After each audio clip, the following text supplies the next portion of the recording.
On the morning news today, we're going to be talking about Manchester United players supposedly getting a little bit sick of Erik ten Hag. We've heard it all before with these Man United players and previous managers. We're going to talk a little bit about Mason Greenwood as well and one of Europe's top clubs coming in for him. And is Scott McTominay about to get a contract extension at Manchester United? Let's get into it.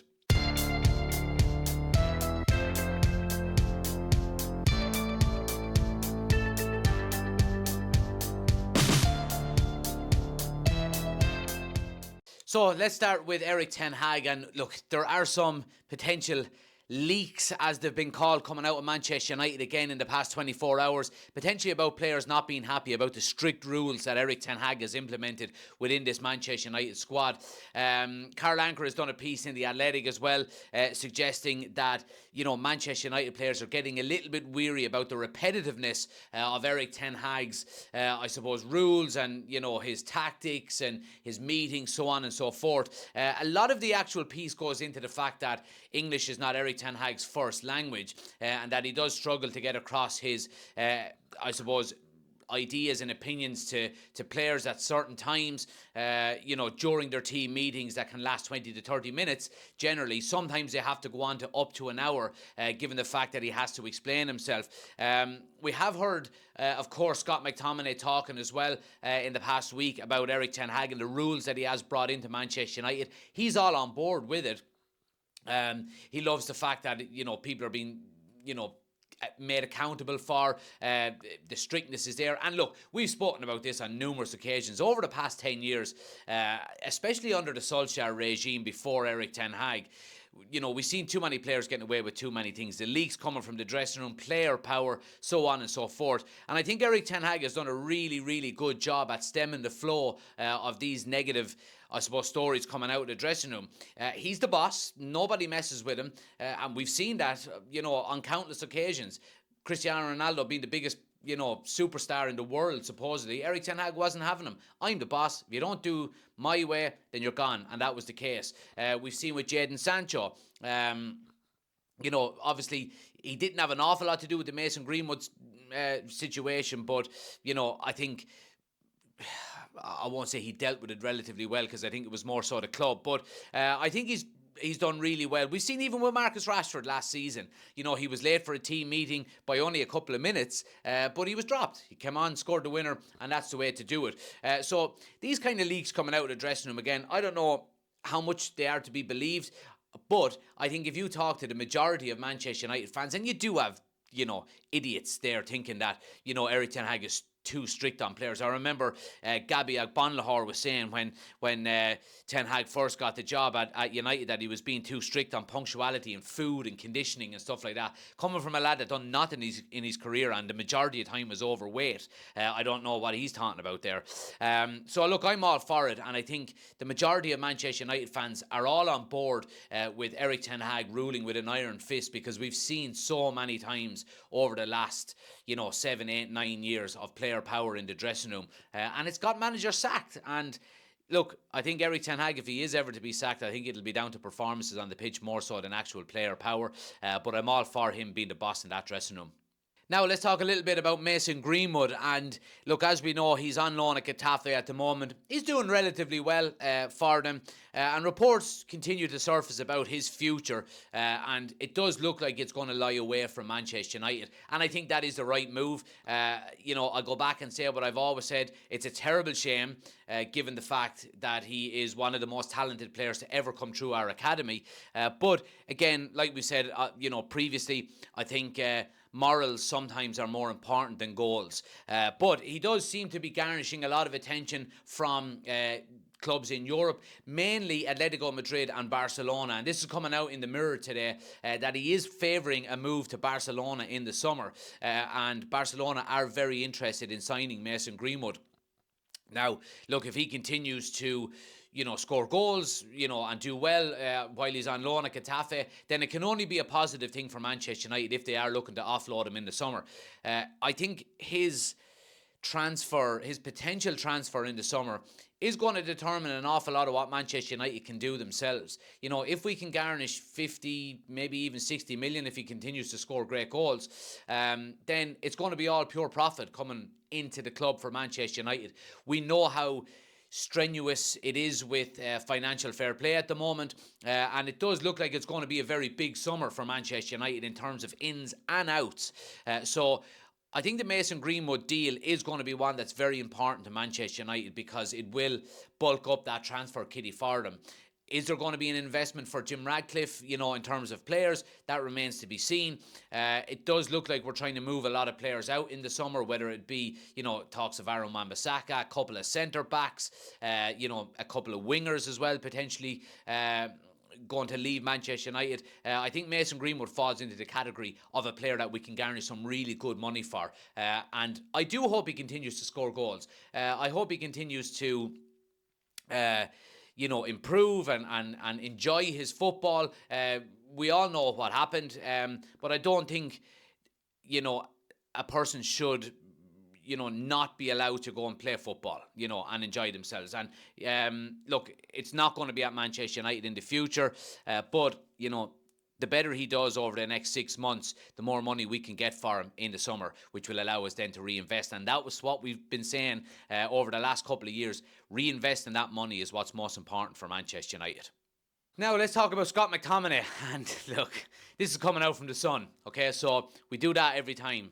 Pinch of salt when it comes to the Sun. Don't believe everything you read in the Sun. But obviously we bring you the morning news, the paper talk. Manchester United are keen to tie Scott McTominay down to a longer term contract, the Sun understands. Now, I think this is in relation to triggering the 1-year extension that's within his contract, more so than actually offering him a new contract for 3 or 4 years. I think that would be quite silly. But supposedly he's won over Eric Ten Hag in the last, 6 or 7 months, given the fact that United were trying to sell him in the summer. And look, I mean, I've made my points and my thoughts clear about Scott McTominay. I don't think he's good enough for Manchester United. I think he should be one of the players that's moved on in the summer. And I think that midfield is an area that we really do have to look at improving. Now, we've got the likes of Kobe Mainoo in there, Bruno Fernandes, of course, that are going to be, you would expect to be mainstays in that midfield. But if we're talking about Saudi Arabia coming in for Casemiro, Christian Eriksen looks like, he doesn't have the legs anymore. Scott McTominay is not good enough. Donny van de Beek is out on loan. He's probably going to go as well in the summer. We're going to need some real investment into that midfield in the summer. Now, I think if Scott McTominay can leave and we can garnish a good fee for him, whether that be 30, 40 million, we know West Ham were interested in him in the summer. I think that is good money that we can go and reinvest into that midfield. However, I can see a scenario where he decides, no, I don't want to leave, and we're stuck with him for another 12 months. And I think that will slow down the evolution of that midfield. If we move Casemiro on and get good money in for him, of course, you can look at, maybe signing another defensive midfielder. We know Kobe Mainoo can play in that role. I keep thinking he's probably going to end up playing in the number 8 role. I think he's too creative to be sitting that deep. Is Scott McTominay going to stay as a squad player? Because I think that's basically what he's going to be. As soon as we do get Casemiro back in the next, well, it looks like he's back already. It's probably going to be a squad role for Scott McTominay. Look, I think it's probably a smart move to trigger the 1-year extension clause in his contract, because that means then you do have a little bit of breathing space to go and actually sell him. Again, we've mentioned previously, and ever since Omar Barada came in, players are not going to be allowed supposedly to run down their contracts. And I think coming into the when you've got 2 years left on your contract, I think that is the time for Manchester United to either go, okay, either we're going to offer you a new deal and you accept it, or we're selling you. You're not allowed to run down. We're not going to allow you to run down your contract, so on and so forth. So maybe triggering that extension is a smart move for Manchester United. But again, it all comes down to what the likes of Jim Ratcliffe wants, Omar Barada, if we get a sporting director, director of football, so on and so forth. They will make these decisions in the summertime. But as it stands, Scott McTominay, of course, is not going anywhere. Me personally, I would like to see him move him on in the summer. He's had a decent season for Manchester United, and I don't think he's lost value since West Ham were looking to buy him last summer as well. So I think maybe, the summertime is, probably the ideal time within his Manchester United career to actually move him on. He's coming into, his peak age as well, and I think he would do really well at the likes of a West Ham. But look, it remains to be seen what happens. I think he should move on. United are potentially going to trigger his new contract, but it is coming from the sun, so pinch of salt. Now, finally, some good news in relation to football coming back to Manchester United. And obviously, we're playing in the FA Cup this weekend. And Scott McTominay, we're just speaking about him. Luke Shaw and Harry Maguire have been training with the first team squad again in the lead up to this game on the weekend, which is good news. Look, Luke Shaw has been a massive loss at left back for us. And we know Harry Maguire has played really, really well, this season as a whole when he's got his chance. Again, he falls under the Scott McTominay bracket of a player that I think we probably should move on, and that we did try to move on last summer. But he's put his head down, he's worked hard, and he's put in some really, really good performances for Manchester United. So it can only be a positive that these two players are back. Will Erik ten Hag risk both of them away to Newport on the weekend? Probably not. I think it's probably more likely that they'll come into the squad for the midweek game next week against Wolves in the Premier League.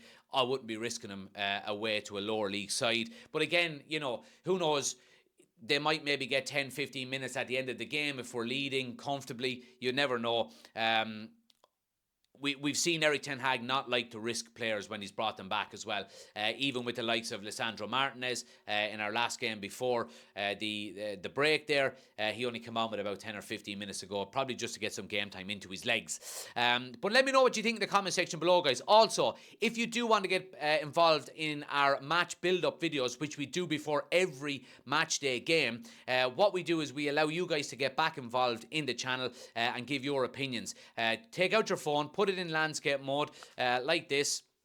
Put it in landscape mode and record yourself for 60 seconds for a match preview for the game on the weekend. Let us know what you want to see out of the game, maybe a predicted 11 and a score prediction. Send them 60-second clips then to United Community Channel at outlook.com. I'll put them all together, and an hour or two before the game then we upload it as a match build-up video. We've got some great feedback. We've done 2 so far and people are really enjoying them. I want to get more and more in so we can make the videos longer before the match build-up. So if that's something you're interested in doing, please do send me your 60-second clips to United Community Channel at outlook.com. But thanks for watching, guys. Smash a like on the video. Hit subscribe if you're new to the channel. I'll be back tonight at 8 o'clock with the Transfer Talk Show. And until then, take it easy.